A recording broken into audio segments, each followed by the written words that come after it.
pledge allegiance to the flag of the United States of America and to the republic for which it stands, one nation, under God, indivisible, with liberty and justice for all.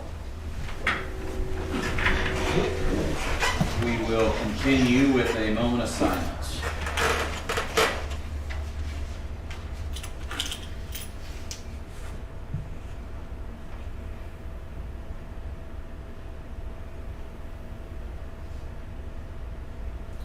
All right, thank you. Okay, moving on to additions and approval of the agenda. Looks like we've got a couple of additions under old and new business. Number 12, we need to approve the Brome lease as presented. And under personnel, as a new hire, Karen Cox as the Alma Elementary School cook. Is there a motion? Is there a second? Been moved and seconded. All those opposed, please say aye. Motion carried. Moving on then to board organization. We're going to be electing our board president, vice president for the next 12 months. I appreciate everything that you guys have done for me over the last 3 years, but as you know, I'm not rerunning for my board position, and so we will need some new nominations for president, vice president.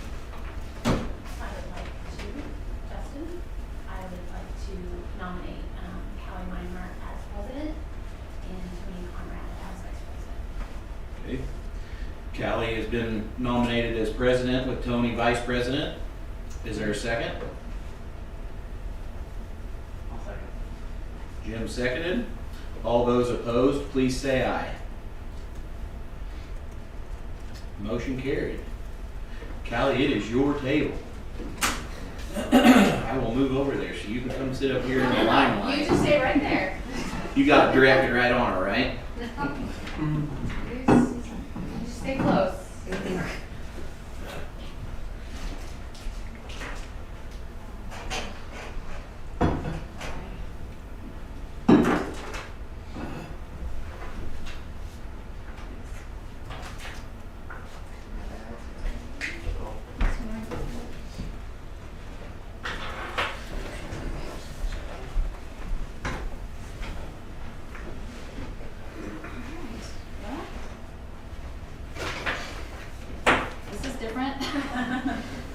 Okay, well, thank you.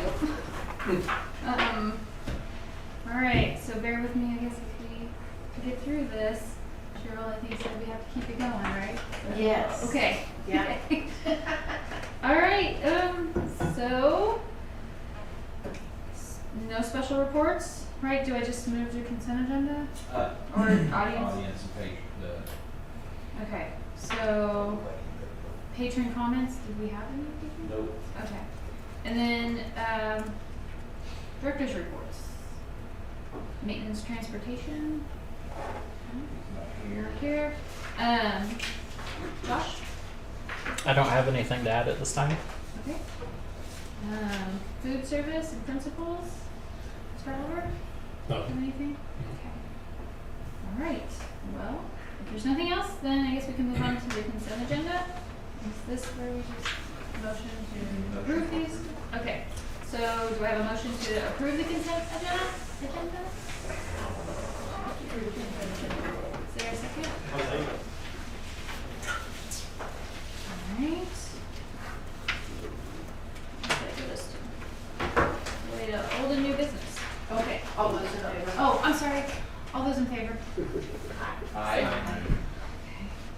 All those opposed? Alright, move on to old and new business. Brad, do we have anybody online? What? Is there anybody online? No. Okay. Thank you for asking. Moving on to the bond information. Jim? I gave you 3 sheets. The first sheet was a note that you all received, but I thought I'd just hit it quickly with a couple highlights.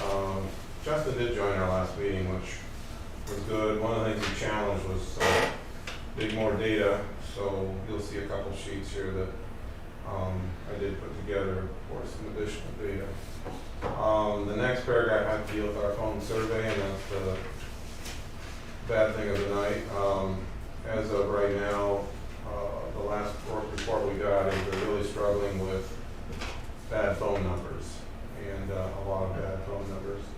We got the registered voter list from the Wabunsee County auditor. I forget her name, but yeah, she was very kind, did a nice job, received them. When I looked at them, I saw a lot of phone numbers, which really looked good.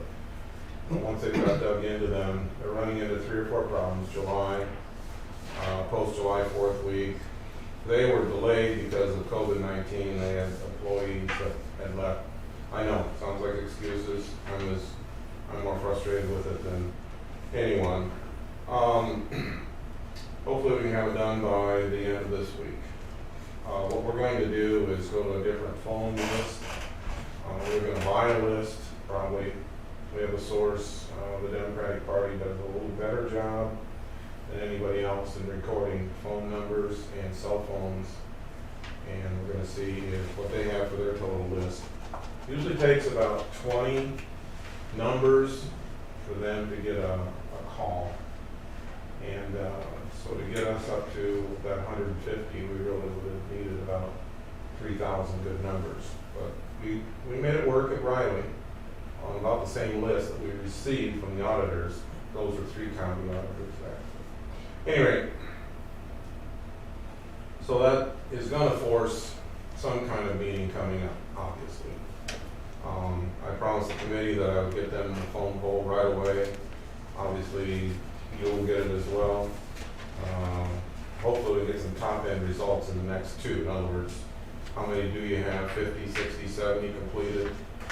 Wasn't even able to get that before I left. They start late. They're in Utah. They start late with their phone calling, so I wasn't able to get it. I apologize. So, County, I guess that's going to be a problem. Let's go to the second sheet then and look at it for just a second. Justin challenged us to get more data. So I put together this chart at the top are 3 options: K-12 Alma, K-6 Paxico, 7-12 Alma, demo the elementary school. The second one is don't demo the elementary school. We use it for some other things, perhaps save some money on other places, district office, boardroom, perhaps daycare, perhaps football locker rooms on the far end, perhaps some of the tech classes that Amy teaches. There's a lot of options there. The surprising thing is, if you look at the next line, you still see we have quite a bit of square footage involved in all 3 of these. Of course, we're looking at building new and quite a bit of space. I talked to Maria about this. She said one of the things you've got to remember is the portion that was built in 2000 up in Paxico is quite a bit of square footage. If this were to become an elementary, you would not probably have same size gym, the same size stage. You definitely would have the same size locker rooms, and possibly not same size kitchen and dining area or lunchroom area. At any rate, that's it. You can see the comps. The next 4 lines, I just put together what's our square foot cost going to be, what's personnel cost going to look like in these buildings, all transportation costs look like, what will administrative and support services look like, and then maintenance. I asked Brad for some numbers, and he shared these for these next 4 or 5 items. And these were things that he took off of his superintendent's board report that goes in, I think in October, somewhere in there, to the state. So these, and again, I put this together after Justin challenged me with that. So this, I really didn't have this framework together until Sunday I gave it to Brad, so we only have the day to work on those 3 important columns. If there's any questions there, ask Brad. But let me go ahead and finish it. So then I ran totals. What is that going to cost? $3,513,000, $3,521,000, $3,539,000.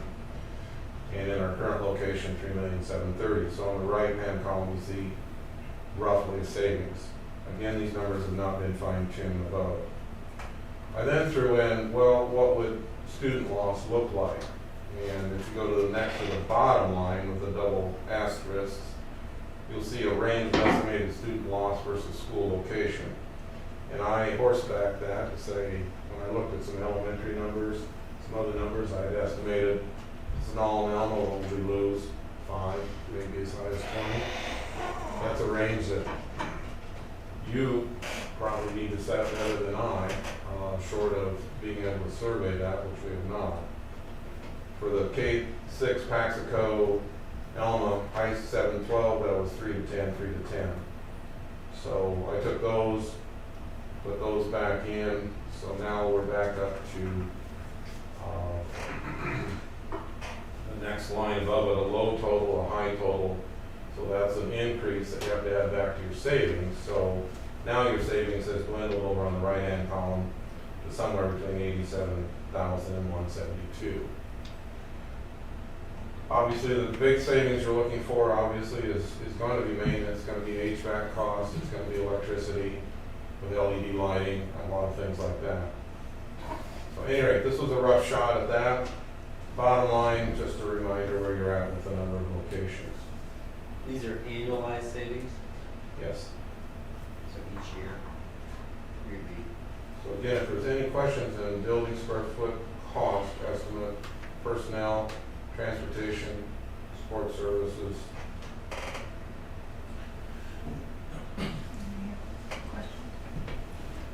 I'm just trying to go through it and come back. So the next thing I did is just take a look at enrollment. This is kind of do a visual. The first set of numbers I got did not add up to what your current enrollment is. So the last line, total. These are your current enrollment numbers. I have highlighted the 1 week area coming up there. It's a ways down the road, but that number there is really close to your break point with your 2A break to 1A. As you can see, that's 109, but you're getting very close at that point. The rest of it is short, probably 15 students to be spread out throughout this spread. But I still think the spread represents it, roughly your Maple Hill, your Paxico, your McFarland, and your Alma. Again, I looked at that Maple Hill list and said, I'm assuming that you're going to lose perhaps some elementary kids. Perhaps. I also did a cohort and straight line analysis on your population. I did not see a lot of trends. I saw there's more flexing down low than up high. And that's true in most districts. Once students get up into the upper end, they're going to stick. They get involved in sports, they get involved, they find transportation, it doesn't matter where they live, what's going on, they start to pool, etc. So starting in about 7th grade, you see 6th to 7th grade, you really see a good cohort. In other words, students stay with their cohort. They've been with them longer, and they want to stay with them through graduation. Occasionally you see a loss of seniors. Sometimes that's just bad planning, perhaps on their part, bad behavior. At least that's what I ran into formerly as an administrator. And then I just threw that KHSA down there, and then also population changes in the district. And you, I know, are quite familiar with those. So again, I don't know how valuable any of that is. It's some item that we can continue to refine. Again, I apologize, phone poll is what it is. I asked for a head count, at least how many have been done now, so we can get some top line results. Hopefully I'll have something on that tomorrow. On your first page, you said you have obviously a special meeting will be needed for the August bond filing deadlines. Yep, we're going to have to do something, and that's Callie when I refer to the fact that we have that issue coming up. I don't know what your guidelines are for calling a special meeting. Obviously, it's going to have to be after we get some data on the table so you can look at it. You've got, obviously, you're all figured out calendar-wise.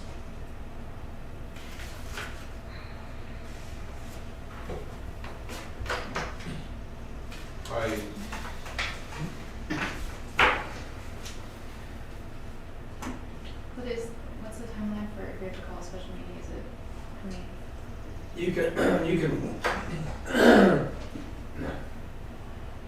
you can 10 days, but then you can also waive that by signature.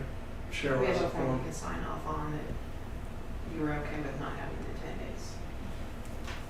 It's 2 days, isn't it? Yeah, yeah, cause the 10-day thing, I got mixed up with the budget. Yeah. 2 days. 2 days. Do you already have any other questions or anything, Jim? I mean, talk to me about some of these budget numbers in here. I mean, obviously, if I pull back some of our previous bond information, Mm-hmm. we were saving more than $172,000. But I think that is probably mainly due to the fact that we were building more new facilities, thus our square footage was gonna be less because we wouldn't rebuild as many square foot as what's currently there. I guess mainly that's for the K-12 in Alma. I was thinking that there would be a larger change in or difference in savings in a K-12 in Alma versus the K-6 and 7 through 12. Well, the transportation costs is the same for all these options, which cannot be right. Tell me more, why would that not be And we right? just discuss, review, that Well, I'm just all the trying to- teachers aren't gonna be traveling. I mean, everybody's not gonna be driving all over. Is that not included in this? Is it included anywhere in this? And you wouldn't transfer people from Alma to Plaxico. I mean, there's gonna be some There's gonna be savings, some, but right? I don't A know, dollar, but then you're about a dollar. bringing people from Plaxico to Yeah. Alma, and so. I do- Go ahead. I'm asking because you got the same amount of kids, eventually they all gotta come to a location, I'm whether not sure that's. there's much savings in busing. I don't know if anybody's. Right, okay. I'm So not what sure you're this talking about accurate. is- Maybe I'm not reading it correctly. So if there's not much saving in busing, what you're saying is there's gonna be more expense in teachers traveling. With more than one location. I don't think anybody could disagree with that. If you can argue it. I'm Not not, making any sense? But That makes sense. will we pay for teachers to travel to other locations? We gotta fill the gas tanks and use the vehicles and drive the vehicles and maintain the vehicles. That seems to be But cost. I'm just thinking like we have our principals have vehicles, right, currently. So do the teachers travel. The so teachers are. okay, so then tell me what traveling teachers would be involved in that, so I can, in my head, then I can say, well, I can attribute $10,000 to that, $20,000 to that. Physical Okay. education, art, music. For K-12 and 7 through 12, I'm sorry, K-12 versus 7 through 12, you would have them traveling to, because don't we have a high school art teacher, We do, and we have a grade school art teacher, right? so why would the high school or the grade school art teacher travel between Paxton and Alma? They wouldn't have to. And we have a high school PE teacher, and we have a grade school PE teacher, right, so would they Mhm. travel? No. Okay, What about music? what about music then? Um, I mean, there's a grade Band, school music possibly. teacher. Okay. You may just have maintenance nights. Yeah. Where you don't have everybody in one location. I think on a regular basis, most times. Well, I mean, I agree with John, it's not the same, I'm just saying, It's gonna- what is that number gonna be? Yeah. So, You probably already know. I mean, I'm not saying you should know. I'm just- yeah, It's probably. probably I not just- exactly identical. Right. But I just took the numbers that we'd used off the previous bond issue that had district totals, and those things were from 7/1/17 to 6/30/18. So we did the water bills, the electricity, the heating, the propane, the telephone, the trash, the insurance, and came up with the amounts. Okay. And then had an expense revenue per building. So like, for instance, Alma Elementary, that's 20%, 21% of the student population, so 21% of the totals. 14% for Maple Hill Elementary, 15%. So took out the Paxco Middle School, for instance, and that's 15. 17% for W Junior High, 33% for WHS, and then came up with those particular numbers. So, and when, I think maybe the savings was in the square footage. yeah, and the other thing is, too, the deferred maintenance costs. Okay. So we had some roof, $500,000 worth of roof off the study. That's a one-time savings, not over a period of annually, but it's a one-time savings. That's just what I was gonna say is, the numbers you're thinking about, that deferred maintenance ends up being big in a lot of the old options over there. Gotcha. So that's where some of the savings is going to then. And that's not on that sheet. No, it's not. I guess if you get down to the bottom number, even if you throw another $10,000 or $20,000 of travel expense for IT and then, which I promise you it's probably not 20,000, but throw it on there, you're still within $30,000 of the same operating budget. I find that interesting.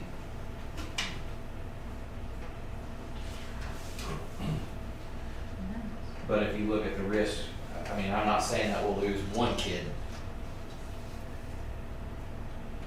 I mean, all the other schools said they didn't lose any, but Yeah, that's totally your, do you think that there's more risk in losing more kids having a K-12 in Alma or having a? yes. I put that down. Yeah, I mean, I see that. I'm asking the board to see what their thoughts are. Do you think there's more risk in that? Do you? I believe there is. I'm saying that it's still not my first choice. I'm just saying that if there's a risk versus reward, we know it's gonna cost us $20,000 more to operate our school this way, but that's kind of, and you hate to break it down, but how many head numbers is that? 2 or 3 kids lost more moving everything to Alma, and then it actually cost us more money to do a K-12 in Alma than there. And my thoughts were, which not everybody, I've had a lot of people ask me over the last 2 weeks, why did you start the bond in the first place? So I bring that back to why did we start the bond in the first place? It was because we had operating budget deficiencies. So if we are trying to fix an operating budget deficiency, and my risk is losing 5 kids versus losing no kids, and it's an $8,000, $18,000, $28,000 difference. I guess it looks like to me the risk is moving it here may actually hurt our budget more than what we had hoping to help it. Okay. I mean, that's an I'm not sure this is certified. Could you mention what you said on the deferred maintenance? So with that not being included, what does that look like for our, does that change our savings? Well, so I just looked, the biggest one was the brand new K-12, which means you're not maintaining any of your old building, you built a new one. Obviously, that's not what you discussed, but that was the biggest number. And that deferred maintenance was $576,000. And those are all the roofs. That's from the roofs. That now has become a maintenance issue because we have to fix it through the bond money. I'm gonna take 5 more minutes, then I'll shut up. Not even 5 minutes. But, so, in a discussion that I had today about our operating budget, and it was brought to light, it was a very good conversation about if we pass a bond, it'll be important for the board and the administration to get on a capital program or a capital replacement program that is sufficient for our budget to make sure that we don't get into a situation like we are today. Okay. In theory, you look at our budget, I believe you can buy into that we did not have a capital replacement plan. We did not budget our money well enough to come up with the fixes when it was time. However, if you go back 10 years ago, I guess I would argue that we were saving money every single year, and we were putting money in our savings account every single year that was going to be for these. It was going into capital outlay. And then the state budget crisis hit and took our money away. Thus, we changed where we were pulling that budget money from, pulling it out of capital outlay to actually operate with. So, I guess I want to make sure that's on public record. I wanted it to be a part of the meeting tonight because the previous boards and the administration did do a valiant effort in trying to get as much as they could, hoping that maybe the budget would turn around quicker than what it did, and it never did. So that is kind of one reason why we're in the situation we're in, not necessarily a poor use of funds. No, Is that- and I think maybe since my beginning years, we didn't spend a lot of money on capital outlay. It was there, We but not deferred spent. a lot of purchases or replacements or things like that. And then we did have a drop in our state funds, so we had to move money from, or move expenditures, I should say, operating expenditures from our operating budget to our capital outlay budget to pay for maintenance staff. That we didn't typically, or we didn't before pay out of capital outlay funds. And so then that increased our amount available for capital.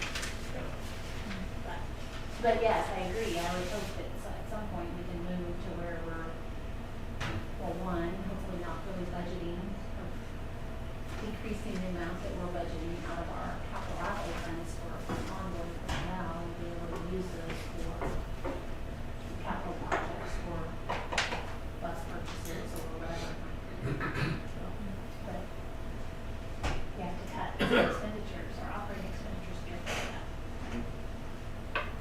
Well, whatever you do in the smoke clears, you're gonna have hopefully a better budget because of your costs, upgraded lights, upgraded HVAC, upgraded, if you do roofing, you're gonna need to core it and make sure you put the insulation in.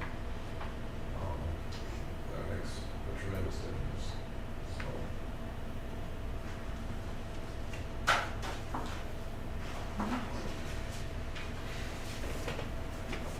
So you'll be in contact with us on the survey? Will you let me know what you wanna do on, I would say, don't pick this week, pick next, sometime next week. You're shooting for the end of this week then, hopefully to get things done, shooting for, not promising. Drive to Utah and get it done next month. I'm sorry, it was very frustrating, as much as you can. Thanks. Yeah. I just think, one more item on it. Well, some of the data on here, like the number of attendance centers and such things like that. I'm assuming that most of those would have been, school districts consolidated and then said, okay, well, we're gonna put our grade school in our existing building that we already have. And we're gonna put our high school in this other existing building we already have, as opposed to, we're gonna build new. And we're gonna purposely put it in two locations. It was probably using current facilities to make that work. I would assume, as opposed to, building purposefully in two locations, I guess is what I'm saying. So what you're saying is there are more schools in two locations via the numbers, but you're saying it's because there was an opportunity there because there was already existing facility in the city. Yeah. I see what you're saying. Do we know building all new, but knowing other school districts our size that I know about, that's what happened, but I don't obviously know 44 different school districts. Right. That I didn't know of, that's what happened. Do we have any of that information? I don't have it. I didn't know if I was, okay. Do you? That's likely what happened. You had two towns, they consolidated a school district. You take one town that has the best elementary and one town that has the best high school, and that's the two Do you locations. think they probably added on to each one of those a little bit because of the space that They would have made them work, but probably added on, no. Well, not every case, no. But you would have made them work for the function that you put into the facility. You probably choose the largest facilities that can house students and move students. You probably would have chosen the best facility for everything for high school. It has a lot more things that you need in a high school, so you're probably choosing that first. And then the grade school is probably the easier one to choose for. You don't need as many facilities for little kids. And then just the only other thing I would just touch on, because people will see these numbers and they'll just look at data and not and tell their own story. And just the population changes in the last 20 years. I mean, the population growth in McMillan is misleading, which you all know that. But I just want to point that out. It is population growth of families that are not attending public schools. Right, that's an unusual. Anyway, so I'm just Right. wanting to say that out most of loud that- for most of those that. that are listening. Well, I think that's an important thing to put out there, because when you see the population growth and then that's used as a rationale, Right. it is warranted to say though that those are students or families that are attending the district and they won't. Or attending in public school. I just wanted to say that.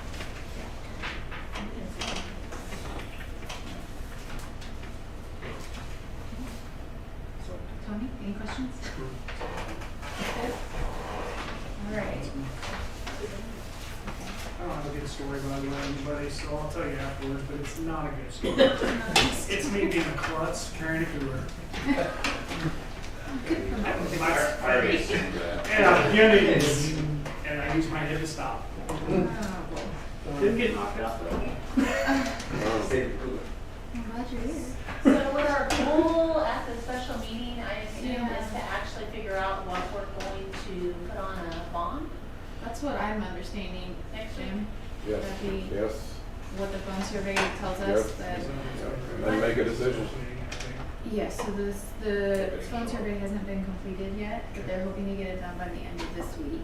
And then we'll probably call a special meeting to get that information and determine the next steps from there. And I would just point out, at least for me, that's just one part of the decision. It's not the sole. I would assume that we'll have like Decision all the information. Right, but that would help, yes, that would definitely.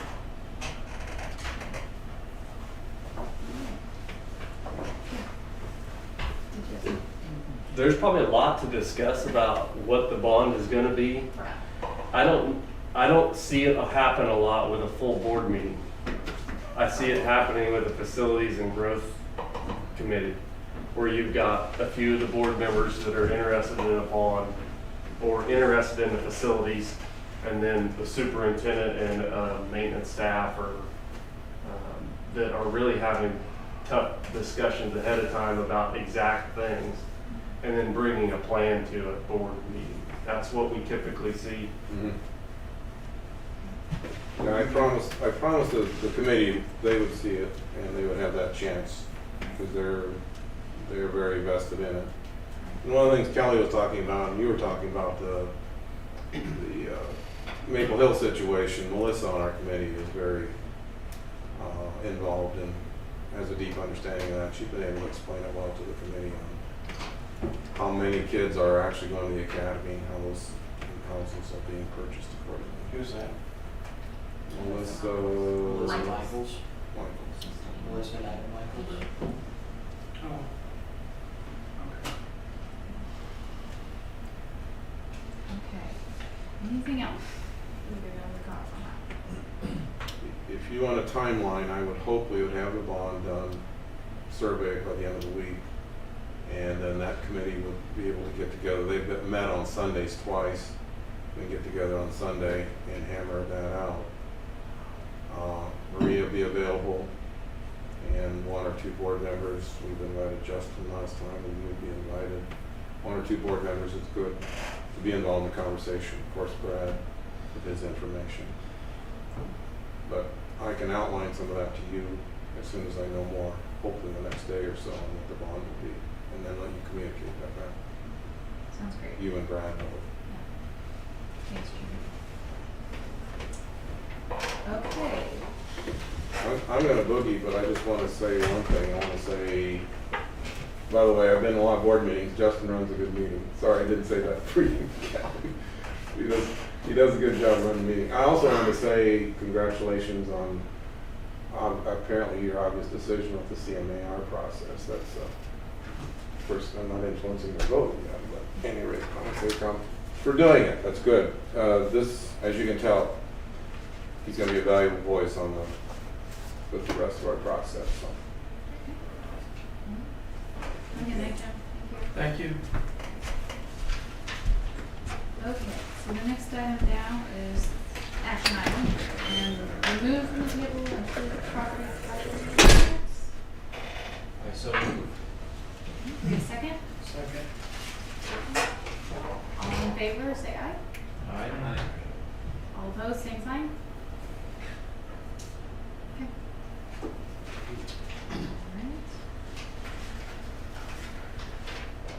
Alright. Okay. So approve property casualty insurance. Yeah, there was a reduction in the price.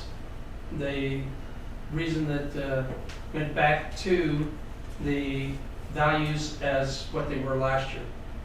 Based upon the fact Justin and I met with them, Justin explained the situation, spread out, probably not gonna hit by the same tornado. We're not gonna build back same building. And so for us to take the risk versus the reward.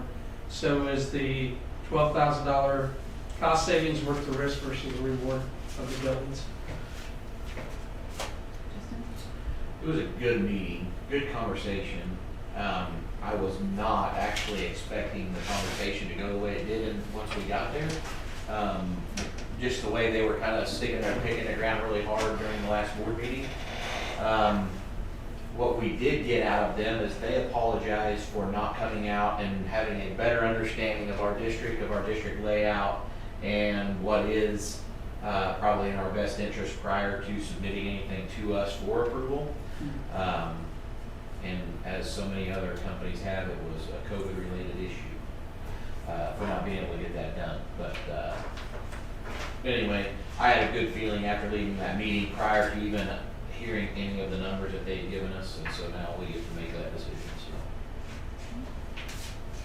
How much of a decrease is it, like, across buildings? How much are we talking in terms of? We would go back to 2020 values, so approximately $10 million less, $8 million less, because some of this increase is actually coming from the cyber security piece. That is correct.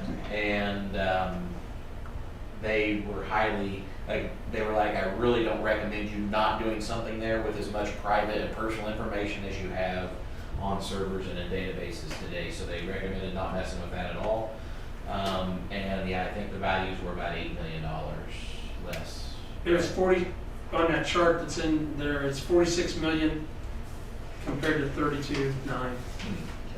I guess I can. And TIV, which I assume is total in, I don't know what TIV stands for. Actually, I should, but I don't know. It's 39 million compared to 30 million in 2020. Oh, total insured values. So there you go. So $9 million difference basically. There it is. Yep. Any discussion on that? All right, Yes, you need a motion. do I have a motion to approve? I so move to, okay, one more discussion about that. So we are approving the new values. When we approve this, we are approving the new values. What they are allowing us to do is after approval, since all the documents are already done up, we have to sign them because our insurance runs out next week.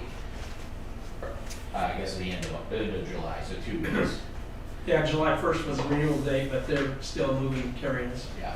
So we have to renew what was submitted to us at the last board meeting. What we'll do next with board approval is if we want to save the $10,000, we can go in and manually adjust our property values down to the 2020 values versus the 2021 values.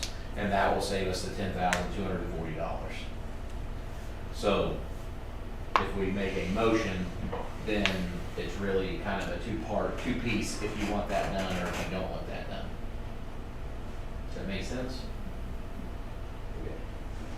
So I'll make the motion to approve our property casualty insurance.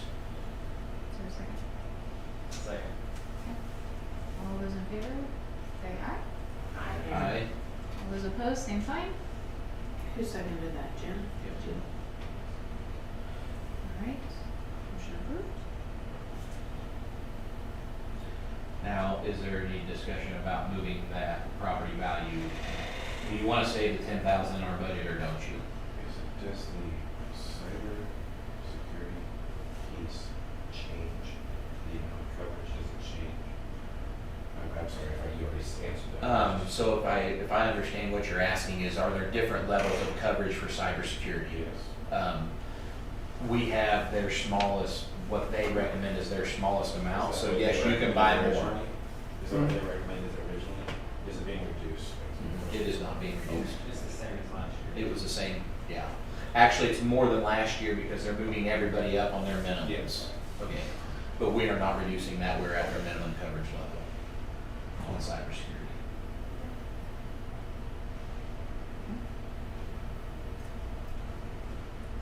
I mean, as far as the savings goes, I believe it is very much worth us to save the $10,000. We can use the $10,000 in other areas. We were very comfortable last year approving what we were insured at last year at the last year's values. And so if you're not comfortable with those values this year, I guess I'm curious as to why and what the benefits are. But it does need to be a board, it needs to be a board approved reduction or leave it as is. So we need a motion on. If there's going to be a decrease otherwise, then there's no reason to make a We need motion. a motion that says we're going to keep 2020 values. Correct. That's what the motion needs to say. Brad, are you comfortable with the values? I'll move to keep the 2020 values. I second. All those in favor? Say aye. Aye. All those opposed, same sign.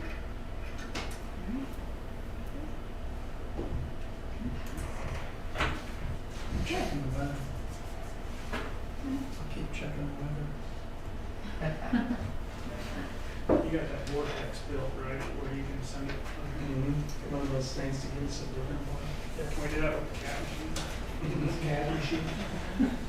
All right, so next item is remove from the table the KASB policy updates and handbooks. I move to remove from the table the KSP policy notes. Is there a second? Second. All those in favor? Aye. All those opposed, same sign. Okay. You should have some discussion. I know that nobody has discussion. I would like to say that I don't think we're using the parliamentary procedure correctly, but there's something we can do about it. But go ahead. Actually, they're I not didn't required to think use they are part of the required to use parliamentary it. procedure, so you're good. They actually recommend you don't use the. Yeah, Roberts. By Roberts. We aren't. You're doing well. Because, yeah, you before. You're still moving on. Right. All right. So information. So discussion or an information item, energy performance No. contract. Yeah, No, we have to no, approve this is an it. action item. Okay. We have to approve the policy updates. Oh, I'm sorry. I skipped one. Approve KSB policy updates and handbooks. Motion. Approve those. Is there any discussion? I have a discussion on it. Okay. If that's correct. So I have some questions and some just clarifications maybe. In the high school policy, I don't know if you guys have them, but in the high school policy handbook, one item is on eligibility for sport What and page? outdoor activities, 16. Thanks. And I'm just kind of cross-referencing, I was looking at policies between the high school and junior high to see if we correlate, see if we are in alignment. And with the junior high, our eligibility is different. I don't know if anyone has feelings on that. I felt that to be consistent for our students, going from 8th grade to 9th grade, So what's the difference? main benefit. So at the high school, they can have 2 or more Fs, one F. And at the junior high, 2 Ds. If they have 2 or more Ds after weekly grades are submitted, they're deemed ineligible. There's no mention of these in the high schools. And if they have 1 F in any class after weekly grades are submitted, they're ineligible at the junior high. And at the high school, if they have 1 F, they go on probation.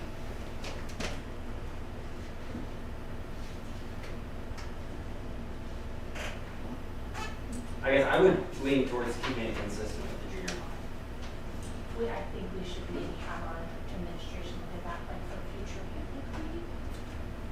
You know, especially if we combine the junior high and high school into one location to maybe have better consistency with that. But at this point, I would just leave it as is. I agree. You know, you change schools, you I think change they're- rules, and you've got to learn them. Right, that's not bad. Yeah, and I think there's probably a different focus maybe at the junior high level than at high school too, when you're in different I would environments. It's probably laid out at the beginning of the year, too. Oh, it is, but it's No not mystery. No, so there shouldn't be any surprise. There's no surprise. Right, but I mean, I agree that, you know, No, I think for instance, I mean, it's just, yeah. I don't um, think it's worth holding up the whole That's thing. interesting. It is Yeah. interesting. I think though that as, I never read it. hopefully, Jim, we can combine. yeah, no, I think eventually we'll have to. I just think that us being the Board of Education and setting policies, we have the ability to do it Yeah, now, rather than our administration setting policies. yeah. So I think it's responsible of us. The other item I want to talk about was related to electronics. So we currently also have differences between the two. At the junior high, electronics, actually junior high and elementary schools, electronics are prohibited in the classroom. They can use them during breaks, they can use them during lunch period. At the high school, it is up to the teacher's discretion. And I think that adds potentially a lot of risk for our students. And what could happen during the school year. So I guess I would recommend that we carry the same policy forward from the grade school and junior high to the high school. So the high school, the whole goal, right, is to get them ready to go into the world, right? Yep. So we're talking junior high and high school to an 18-year-old that's a senior in high school and my adolescent 8-year-old, way different on a lot of different things. Policies, I mean, Yeah. different ages. So- You'll get there, trust me. It's, You only have to look at it. if we can't trust our teachers, then It's we've not a got matter a of bigger trusting. issue. It's not a No, matter of that's who's in charge of this in the high school. You're saying that our teachers can't handle it. That's exactly what you just said, because I'm it's saying on the that I teachers. don't think our teachers look at every cell phone that every child has in front of them. That's all. Probably. Do you mean not like physically looking at it, or actually we can't- physically notice that they have them? But it's more so an issue of, in my mind, at least, of a student having the capability to do things that wouldn't be, according to school code, allowed during class, and having no idea that was happening. Because I think that's a very real thing that can happen. So do you think that by taking the same approach as the junior high, do you feel like that will stop? I mean, if a teacher's classroom says no electronic devices in my classroom and they make that known, does that make the rule work any more or less than if there's no electronic devices in the school? I think it's inconsistencies among teachers that causes a lot of problems. If some teachers allow them and some teachers don't, rather than having it as a clear policy, I think it creates issues. Okay. What kind of issues? Because I'm not understanding it. It's inconsistent. I think the kids know that in this classroom I'm allowed to use my cell phone, or I'm allowed to use my cell phone when I get to a certain point in the class because I know I can't get on it while that teacher is lecturing to us or while we're doing some group project, unless it's obviously related to what we're doing. I think harassment can happen. That's what I think. I think it does. I think it But that's, happens, I mean, you whether know, it's when legal or not legal, I think those types of things will happen. And lessening our risk is the most important thing to do, I right? think the I don't frequency argue, but. of what could happen would be significantly more. And I think there's valid reasoning for that, and I mean, there's also the reasoning, the valid reasoning of getting our kids ready and helping them to know and follow rules and respect individual classroom policy. We also don't have the admin here for the high school, which you might have some valuable information to discuss, but. Because, I mean, I can buy into their program too, of, hey, there's some businesses out there that allow you to carry weapons into their businesses, and there's some businesses that don't.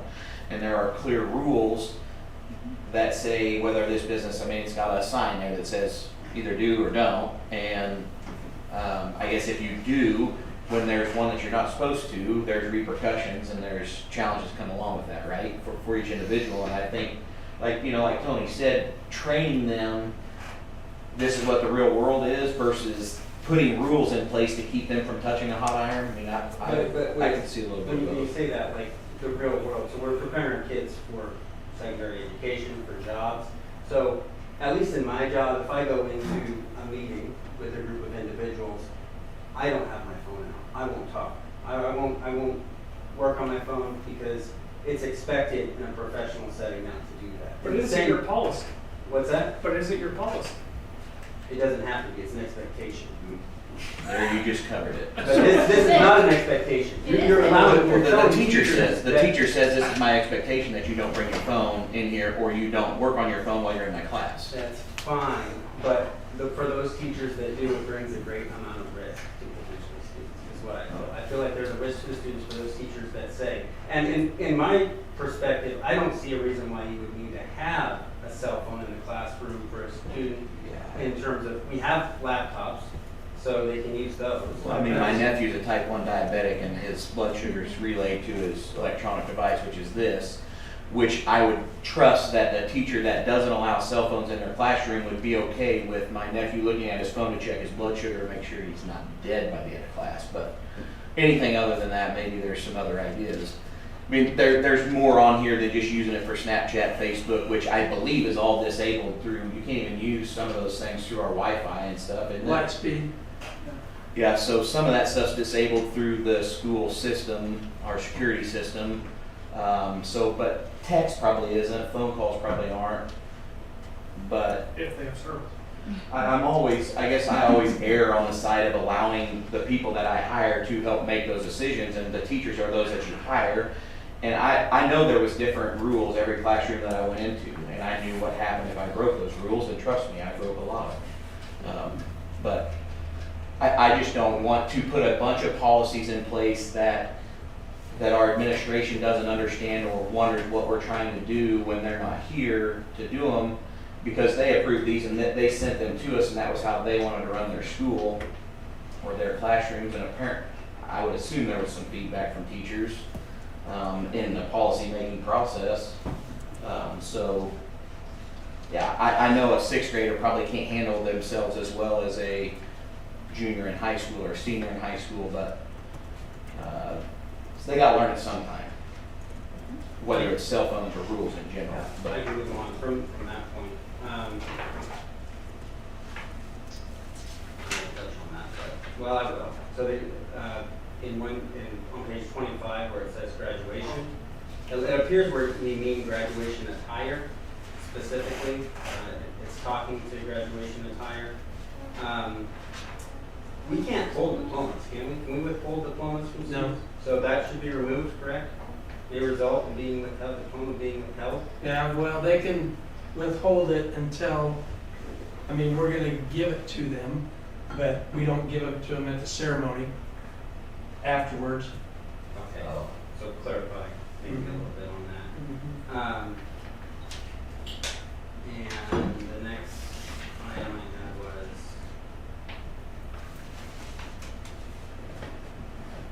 so we have a section on page 30 on seniors who choose to eat off campus. So is that only allowed to seniors who can currently eat off campus? I believe that it's currently Is true. that correct? So we say, Can juniors? Juniors, So juniors juniors and Juniors and seniors can. that should change. okay. It says students who choose to eat off campus will be under the following restrictions: may not drive or ride in vehicles, may not congregate in large groups in houses, school rules and regulations go off campus with the student. So that's really not enforceable. You can call KSB legal. We can enforce that they can't congregate in houses outside of school property. We can enforce that the regulations and rules go off campus. Once they're off campus, they're off campus. We can't enforce driving or riding in vehicles. Again, once they're off campus, they're off campus. If we can't enforce it, it shouldn't be in a policy. So I would suggest removing that whole section. Honestly, if you're going to put in rules like that, you shouldn't have open lunches. Is that a motion? No, I'm just saying honestly. If you're putting in rules that dictate or try to dictate someone's life outside of where you actually have jurisdiction, you should put a straight. It's still during the school day. Yeah. Okay, I move doesn't to approve KSB policy updates. I second. Second. Okay, all those in favor? Aye. Those opposed, same sign. Aye.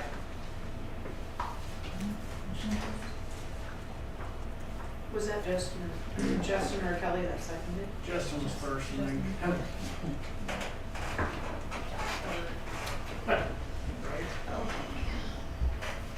Energy performance contract. Included in the information is those buildings that I had hoped that we would have this prior to the bond, so we'd have the information together. And they don't have it all together, other than what was shared, that talked about the specific areas. It includes HVAC, it includes the lighting. The LED portion of the lighting can be done relatively quickly. And so even if we approve it at the August meeting, they could still have it done during school time. They work at night, they could get it up, get it set up, and start reaping the benefits of that, both the fact of energy savings as well as the brightness factor and the importance of that if the board chooses to do that with stuff with the bond and those type of things. The information that I've talked about all the time with us as well as with the people is we've got to coordinate everything. We need to take care of roofs. We need to take care of the HVAC. We need to take care of our things that are problems or have been problems. Because even if we go to a phased-in approach with roofs, we don't have the money to pay for them. And so how are we going to get them taken care of? So that's the bond piece and or ESSER piece of HVAC. The possibility, we have $421,000. The possibility could we use $200,000 to $250,000 of that for HVAC updates and for the air quality control. And as we go through it, also then the possibility of floors. And so like we need new carpets. Well, on the ESSER funds, it specifically says you may use ESSER funds to put in tile floor because of the cleanliness as far as the ability to clean it. So there's those type of possibilities. But the thing that I want to try to do is get it all coordinated. Because if we coordinate it and do it right, then it will save on bond. It will save, rather than paying interest on a 25-year bond, we're paying it on a 10 to 12-year lease purchase. I also asked them, can we add stuff in? Let's say the bond doesn't pass, and we choose then Elm Elementary, that it's not included because of the possibility of demo on the one model, or Maple Hill Elementary, if it chooses to still stay, if the board chooses to still keep it open, can we add it in? And we can. So we can add those in at a later date if we need to ensure we get savings one way or the other. The other thing that I wanted just to make sure that pointed out, the projected energy savings is 16 mils over 12-year lease purchase agreement. So 1 to 2 mils a year. So mils a thousandth of a dollar. Our assessed valuation is pretty close to 50 million. So 50 grand a year, basically, we could save. And up between 50 to 100,000 every year in energy savings. So whatever happens, I don't want to leave this off the table, and we do want to keep moving forward with this. And again, like I said, coordinate this all together, and the possibility of even in August to have the board move on it, depending upon, because what they're doing, they're waiting on contractors to get them bids. And the FCIP program is our oversight committee. They're the people from the state, at Kansas State, that say, okay, they guarantee you 50,000 in savings. If you don't do it, ESP, then you have to write them a check for the difference. And so they take care of all that and making sure that it's taken care of. So that's the importance of having that program. But in the very beginning, like I said, to even start with the LEDs so we can start getting it going. So that's an update. Just wanted to give you information about it. I would hope that, or I'd hoped that we would be moving forward with that prior to the bond, because the other thing it is that you guys hear, we don't maintain what we have. and you don't do anything to help the budget, what are you doing? Well, here, we've got this, we're updating, and we've helped our budget pay for themselves. Any discussion on that?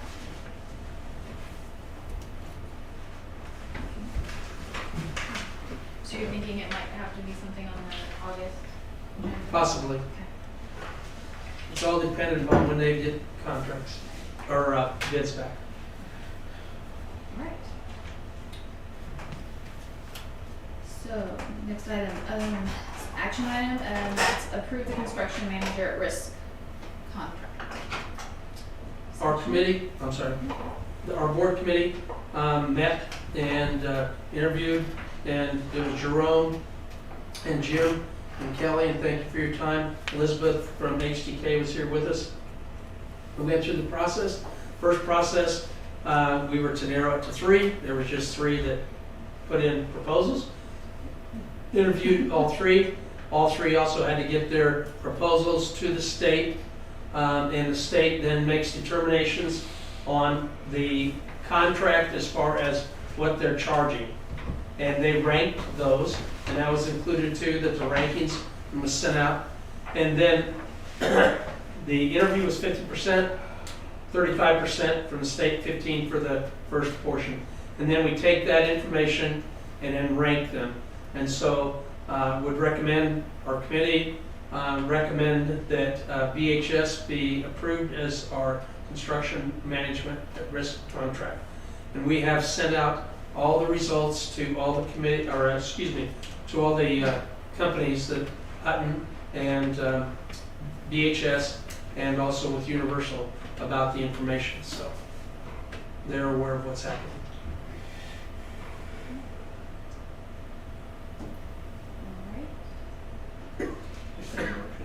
I so move to approve BHS as our CME.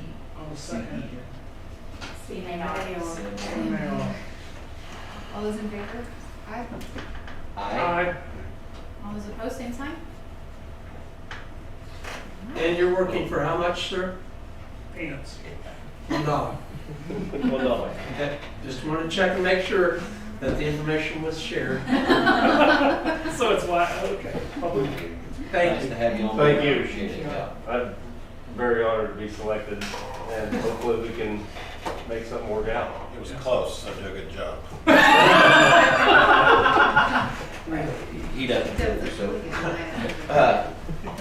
Just a tidbit maybe for next meeting, since we can't go back to it now, but energy performance audits, do you guys do many work with energy performance companies, especially through bond phases? Or? We have not, Okay. not specifically worked with energy performance. I mean, all the work that they're doing or work that we would have contracted out as well. It is a different way of, Financing it. yeah, by not going through the bond. Yeah. Nice to have you on board, thank you. Thank you. Thank you. All right. Next action item, is this a special meeting to approve the 21-22 budget hearing and revenue neutral rate budget. Yeah, and I went through back all the dates again, and between the county and the state, and just FYI, I'll have a whole, I wrote it up today, actually I stole it, and then put our information in it, but it explains all about the revenue neutral piece of it and the times. We don't have to have a special meeting, well, we do. We have to have a special meeting prior to September. So it's our September, we'll have the August 9th board meeting. We'll give you the budget, ask you to approve it for publication. Then we have to publish it for 10 days, and then we can have a hearing. And we have to have the revenue neutral hearing first, and then the budget hearing.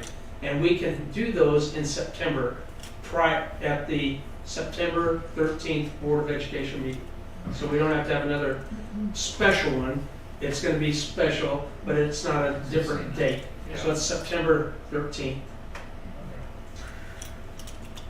So on here, you said we have to have our bond information approved on the August 9th Board of Education meeting? Right. So if I guess I go back to our bond deal, I thought we just discussed that we needed to have a special board meeting to discuss that. So that you're ready to, yeah. Okay, so I'm at sorry. the No, special, no, no, you're right. at the special board meeting, we're not making any decision, we're simply discussing it, so we're ready to make a decision come August 9th. Correct. The language is set, like here's what would be in the Yep. bond. Got it. Were you having a Sorry. special board meeting, or were you having 2 or 3 board members at the facilities meeting Which is what Jim had to just come back to recommended. the? Yeah. No, I think he was talking about having a focus group, facility committee, meet with a couple board members at the same time, and then have a special board meeting separate from that for all the board members to discuss. Thanks for clearing that up. Okay. Yeah, so that 9th. So yeah, we gotta have the 9th, and then the 13th would be when you would set your special budget hearing and revenue neutral rate budget hearing. They can be in conjunction. So, Okay, I got a little lost. So that's okay. what's so our action item is that we're setting a special meeting to approve the budget hearing and revenue. That's Mhm. still, okay. Which sounds like a motion. Before the regular September meeting Right. It's September 13th. is your motion. Second. So Callie made a motion and. Callie made a motion for September 13th to be the special meeting for the revenue neutral rate and budget hearing. Yes. Okay, and then Tony seconded. All in favor? Aye. Opposed, same sign?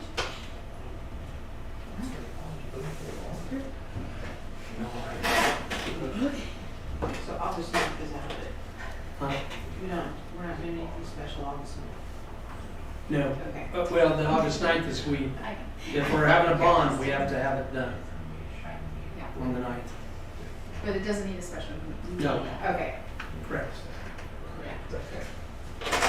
Okay, moving on. So the next action item is to approve the Wabunsee County Health Department School Health Nursing Services Contract and immunization policy. I so moved. Second. Tony moved, James seconded. All those in I favor? have a question. Oh, As long as, I'm just curious, there's no, I mean, nothing has changed in that from last year to this year, right? Correct. Okay, Other than they've reduced the price. okay. No, I No other requirements, no other required shots or No, anything? no. Can't take it back. Wait a minute. Okay. They have not okay, it was the- required that there be specific, no. Okay, You can believe it.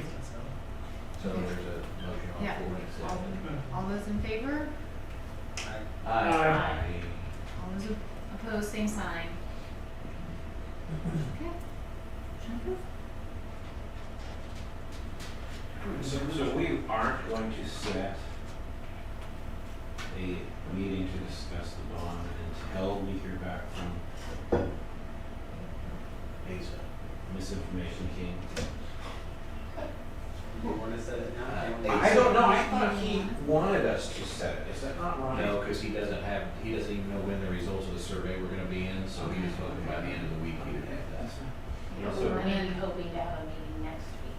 Right, because I think the, Me too. But, Yeah, he's hoping that all happens. Maybe we can discuss possible maybe people's availability, but not do it in stone yet. all right, next action item is enterprise vehicle lease program. Is it- Yeah, we're here. Okay. Good. I'm with you. Sorry, I was trying to get through that one. I'm not wanting to, haven't even talked about that one. We've got the information that we've been through with Sam Shelton, and there's also a detailed listing of vehicles. So that the basically what we're needing to ask is, would we want to upgrade through a lease purchase, through enterprise, or the possibility of utilizing funds and purchasing vehicles? That's the question. Maybe used vehicles? Probably. Yes, under certain specifications. Like for the buses, we specify 30,000 miles or less. these can have a spec list of things. And we've had good luck. I mean, it's saved us, 30, 40,000. So are we just, is this what we're looking for, is what you have listed here? Yeah. It shows a maintenance pickup, 1 to 2 schools, student transportation, Suburbans, and possibly a car. Right. Because I was looking, I obviously wasn't here, and I apologize for that. I was looking through that list and I seen a maintenance van, and there's all, I'm like, we need to we have 1 maintenance guy, why does he need 3 vehicles? So, Yeah. okay. Yeah. But this is what you're, okay, and Right. this would be through that enterprise? No. Possibility, this would be on our own, Right. okay, if we did this route, okay, Yeah, if we outright purchased. okay. But if we approve this, we're going with enterprise. Correct. Yeah, so if you approve this, we're going with the enterprise program that they, talked to us at the last meeting, Right. at $33,000 annually. Correct. For these vehicles right here. Yep. Compared to us purchasing. Purchasing. And what I'm then asking you all is that you still have to approve the bid. It's just the fact that we're asking for approval that you allow us to go to bid for Those. Right. So if we don't approve this, you're still asking for permission to upgrade those vehicles, correct? Okay. Would it be just 1 Suburban? It depends on the price, honestly. If it's a good price, we might get 2. I'm sorry? If it's a good price? It and/or vans. We're gonna spec, because the other thing is the difficulty in getting them. I mean, if you, just like, you look and you talk to these rental, we can't get them to even rent, and then talking to car dealerships, they're just like, we can't even get them.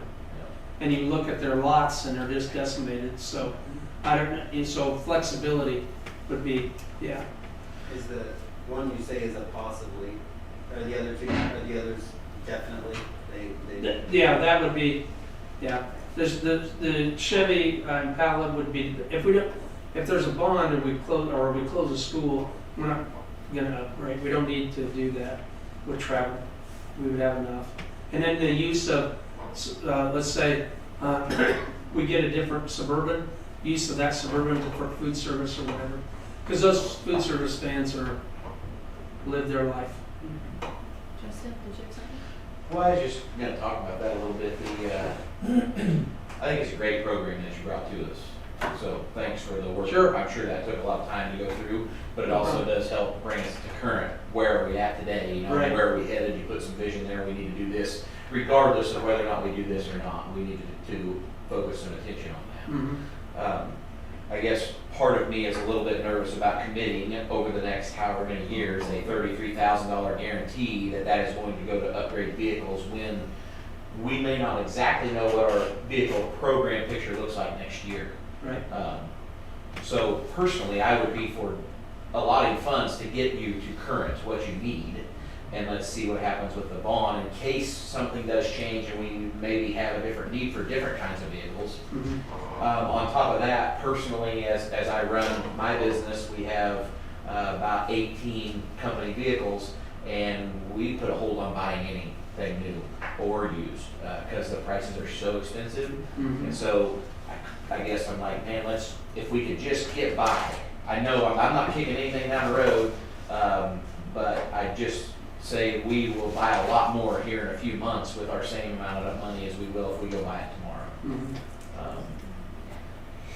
I also wonder if maybe there's not room to work with some local individuals that may help us get into to the right vehicles. That being like S&S does a lot of repair and work on our buses. Can we partner with somebody like that? Can we partner with somebody like Blue Stem Auto and Body who are in the vehicle arenas a lot? They have a vested interest in making sure that they don't overspend our vehicle dollars. And we're spending some of that more locally. I mean, can they go to the auction and find us a truck with 30,000, 40,000, 50,000 miles to replace it, and we spend some of our dollars locally versus going with an enterprise program that may be out at Topeka, Kansas City, wherever. Maybe we don't see any return benefit on that. I don't know. I'm just asking. Yeah, as long as we stay within the $20,000 bid limit. Bid limit is in. Tell me more about that. Well, if it's not a service, then any other thing that's over 20,000, we have to have a bid. So that's to be fair, other than if it's a state contract. So there are state contracts that you can buy new vehicles, and you can even buy them through Enterprise on a state contracted amount. Got you. But if it's over 20,000 for one, or however the bid is set up, then you're gonna have to make sure it's bid to all. Now, it doesn't say that you can't reject the low bid. It's up to the board. If you say, okay, we wanna go ahead, this guy's saying it's 23,000, and this guy at Manhattan says it's 20. We, as a board, can say, we want the 23,000 to keep it local. No issues. Well, I don't want to make it more complicated. You got a No, lot no. to do, so I'm not trying to overcomplicate it. No. I just, I like to include our local Right. patrons as much as possible because our kids are always going down there for baseball, football, soccer, whatever it is. Can I get $50 a donation? Right. Can I use your stuff? Will you donate this? And I just feel like it's good business for us to Yeah. try and do that. And as much as possible, we can include them in the bid process, you know, and putting it out there. How many miles do we buy at? I'm sorry. In terms of, what do we look for when we're looking at buying a used vehicle? How many miles? Do you have a threshold of? Those were 150,000s. Yeah. From that list. So you were hoping to get down to something with 30 or 40,000 Mhm. miles on it, or just kind of what's right? Yeah. I'm with Justin, I don't know that I feel comfortable with the $33,000 guaranteed expenditure right now, but, For the lease purchase. yeah. So, have a motion, Thoughts?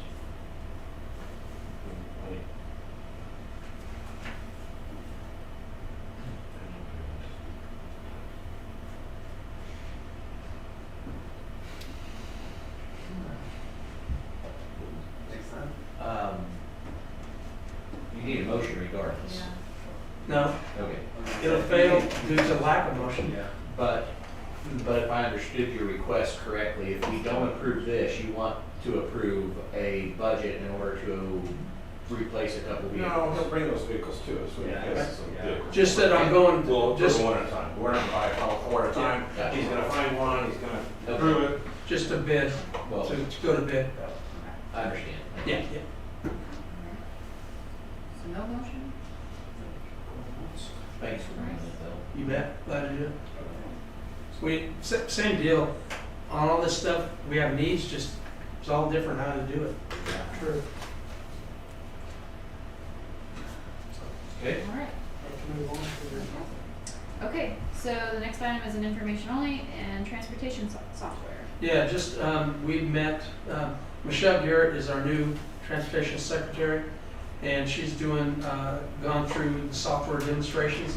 Part of them were with Roberta, and then Freddie, I, and Michelle, and we met TransFinder. There's a cost of $82.45 for the first year, and then $6,000, a little over that annually, but it isn't available until January. And the thing that we are now going to do is a couple things. First, it's compatible with Skyward, which is very important to us. So then we'll talk and work together, and it'll make it the effectiveness of the routing easier, because then you can start putting things together. You can also do it if you're gone because you're driving a bus for football. Then we can have a new route and put out information to families that this is what's happening, et cetera, et cetera, et cetera. The one thing that I didn't want to do is the importance of not having some of the trackability, in the sense that if I'm a weirdo, I don't want you knowing where the kids are at. And so from a safety standpoint, some of that is not, so it doesn't do specific things, but allows parents to be able to contact them and say, hey, Justin, your kid's going to be, instead of 410, they're going to be dropped off at 420. Those kind of things. And so it does inform and allows us to do that. The other piece that would, and why even look at this amount, is if it can save us a route. Because we cannot find drivers. and they're making it more and more difficult, the state, to get drivers. And so, and our, just FYI, our pay is $15.85, right? Next year, I believe that's what it was. $15.85. So it's a decent wage. And thank you for the board for supporting and doing that over time. Because if you remember back, we were way under, but so it's a decent wage, but just can't get people to do it for lots of reasons.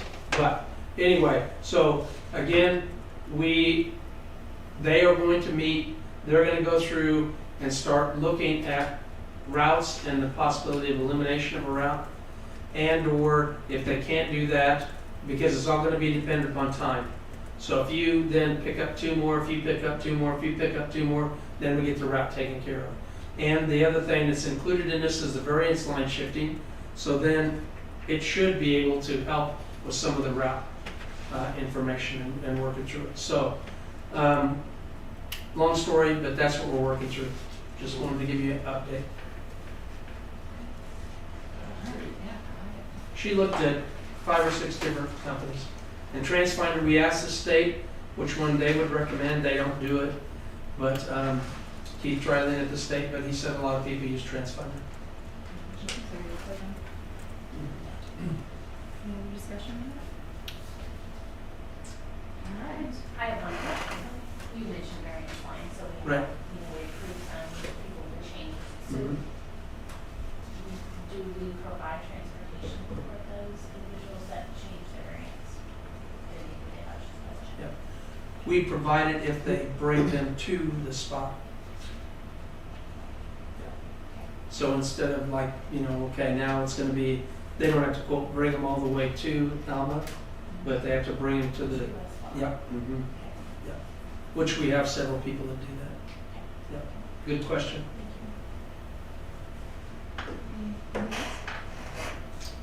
All right. Moving on to personnel. So. Oh, I'm sorry. Number 12, we need to approve the drum release. That was the addition. Oh, okay. Yeah. Mhm. Didn't know that, sorry. That's okay. Cheryl didn't get it in here. Number 12, so we need to approve the Brom lease as presented. Okay, here we go, we got it done. Okay. These are the bids here. Yes, Is it ongoing? So it'll just be ongoing? annual. So we do it every year? Yeah. That's what we have been doing. That's what our contract said. Okay. So do you want discussion on this? Sure. So, from what I've gathered information on this, Oh, I should know. I'm sorry. I'm president. you're right. Would you? From what I've gathered information on this, there's two bids on this, and the Fair Association has really, to me, has more. It's not just this. There's more to this. There's also, it's been brought to me that we now have the possibility with the building that the Fair Board just had, when we have cross-country stuff going on there, bathrooms are going in there, we can open that, they'd be more than happy to open that up for the school and try to work with the school back and forth on that property over there. So, and we also already have a relationship, a very good one so far with the Fair Board. And it just, in my opinion, would be very good to probably just have them take it over. That's, from what I've heard of some of the things that's going on,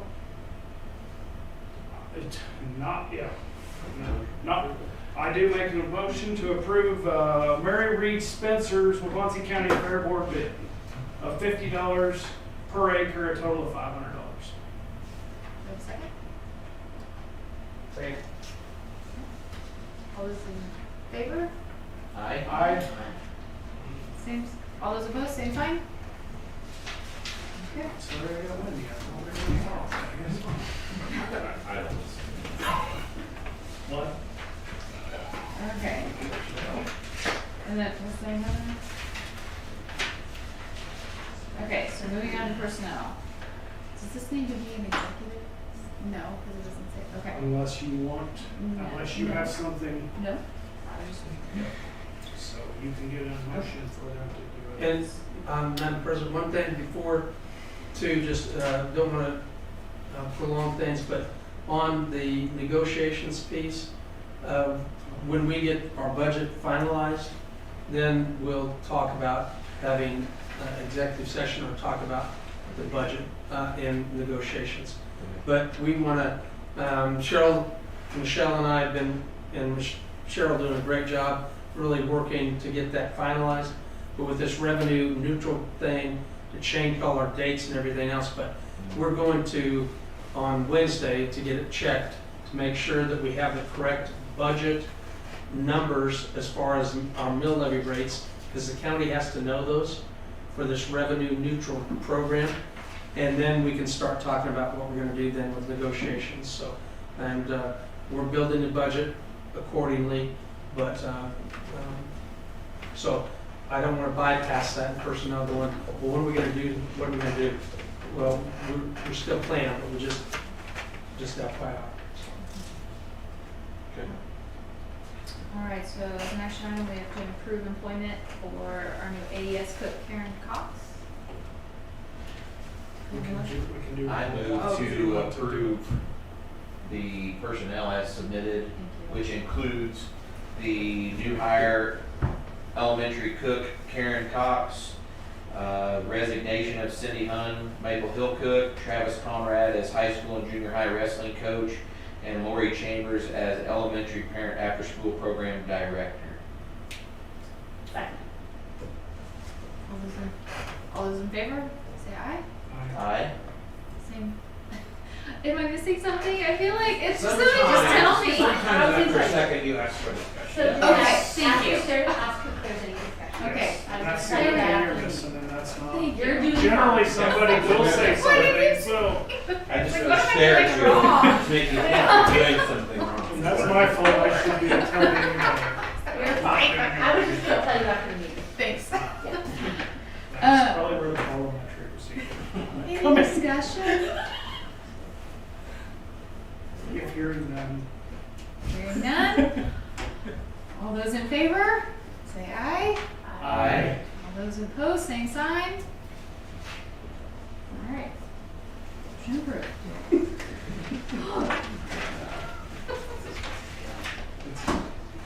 Especially when it's not. All right. Yeah, he did. Okay, I'm gonna make it look really hard today. Okay, so don't we usually have a superintendent forum? That's next. Right. Oh, there we are. Yep. Okay. Board member superintendent forum. No, we're just getting everything squared away budget-wise and with the bond information and things, and just looking forward to get all this taken care of. Yep. And I will say this too, we just talked about today, enrollment's gonna be happening online relatively soon. One of the things that you may see is the change, KSDE, well, it isn't really KSDE, but the feds are paying for free meals again for next year. How that affects us budgetarily, if you remember on the Form 150, free meals determine a weightedness for our at-risk money. Okay? So they have allowed us to have a family economic survey within the pre-enrollment information. And that will be required for everybody to do. And so when you're registering, you have to fill that form out. And then that way, and our selling point is, you know, if you need help, we're here to help in regards to, it helps with fees, it's either reducing fees and or free fees dependent upon that. And obviously for us, at-risk weighting. So we're requiring it in the packet when they go through. So we can't require a free and reduced meal form to be filled out, but we can require the family economic survey to be filled out. And it serves the same purpose. So that'll be a change within our enrollment stuff this year. So if people are going, well, I don't need it, I don't want it, why would they have me do it? I don't need it, they don't need to know my stuff, all that, get it, but this is why. Alright. Brad, Kelly? Anything? Jim? Question on that. Mhm. So is it the full year, or is it just you're doing it semester by semester? Yeah, full year. Full year. And does that include breakfast and lunch? Yes, Awesome. it does. So, Jerome? I know Frank was on vacation for 3 weeks. Does no one else know how to mow or run a weed? I don't know, the grade school here, for someone doing Handbook, it's only one of the pages, it just looks terrible.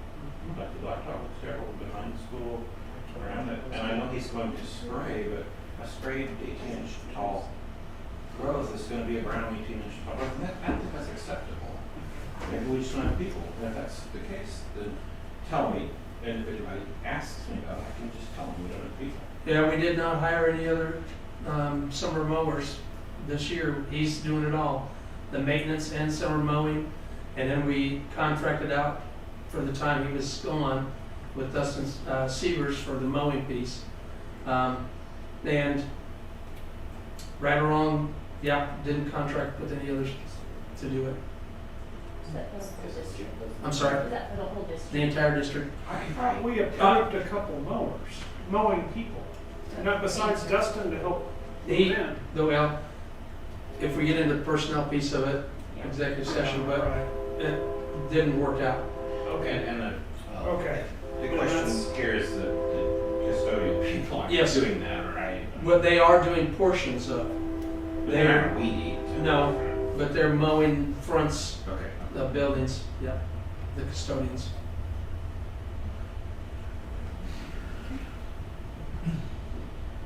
I don't have anything. Tom? Do you have an update on that Suburban and what happened? Um, Because, yeah, yeah, I think there's a lot of people that would like to know. I've had plenty of phone calls on that one. yeah. Well, I will tell you what I know. Okay. I got a phone call, I was traveling back from Colorado, so I'm I'm 8 hours away. Contacted Freddie and Jan about the situation, and we trust those that were driving. We don't, we're not there, we don't know what's going on for sure. Long story short, what I understood was that the tires were shaking, that they got into rain and the tires were shaking. So contacted the sponsor, and first response was, okay, get it to a place Sunday afternoon, get it someplace, let's get it, see what's going on. They indicated that they couldn't find a place, or I'm not sure exactly with what.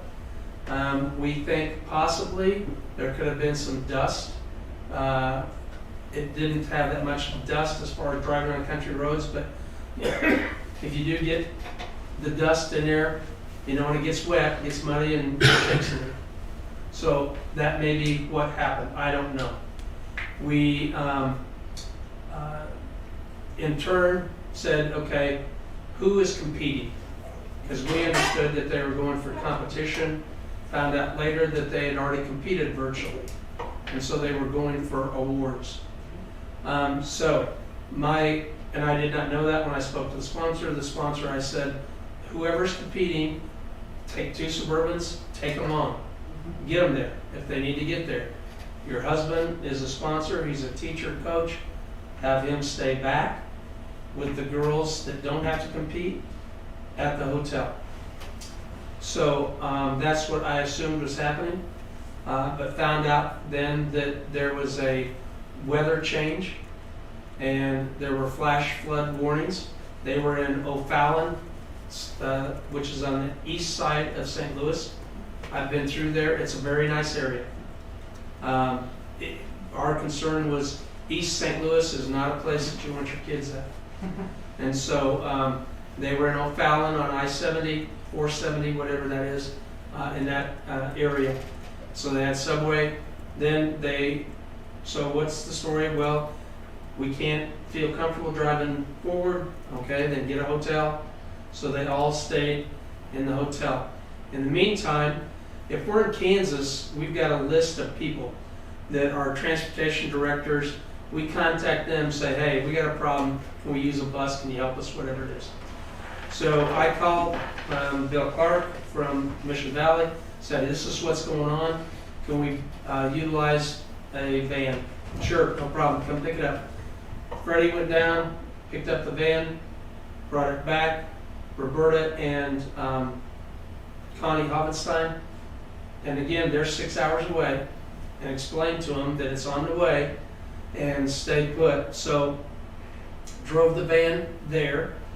The next morning, they sent a group on that included Mission Valley van, and then the vehicle, the Suburban, right across the street from the hotel was a place.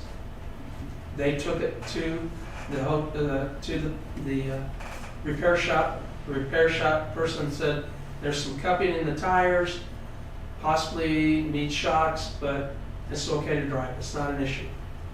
They drove it back. They drove in rain. Didn't have any issues. No shaking, no issues. And drove it all the way back. We brought it back, had S&S check it again, and went ahead and with the cupping, but 4 new tires on it. And then it went to Cheer in El Dorado, the following portion.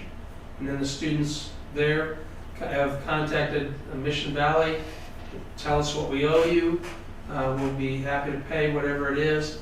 We also then have given them a thank you, and those things have not heard back as far as them charging us anything to this point.